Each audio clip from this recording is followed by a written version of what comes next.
दूर जंगल में एक खूबसूरत परी रहती थी जिसका नाम लीना था। उसके पास चांदी के पर थे जो धूप में चमकते थे। लीना को सफर का बहुत शौक था और वो हमेशा दूसरों की मदद करती थी।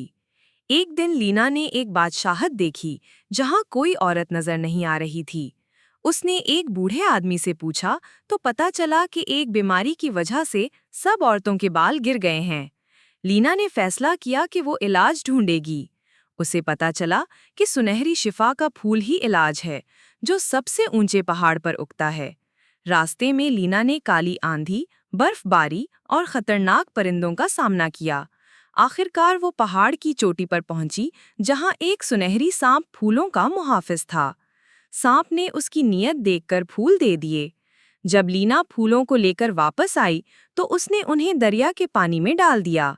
औरतों ने वो पानी अपने सरों पर लगाया और उनके बाल पहले से भी ज्यादा लंबे और खूबसूरत निकल आए। पूरे शहर में खुशी छा गई। सबने लीना का शुक्रिया अदा किया, लेकिन लीना ने कहा, मेरे लिए आपकी खुशी ही सबसे बड़ा इनाम है। फिर उसने अपने चांदी के पर फैलाए और नए सफर पर रवाना हो गई।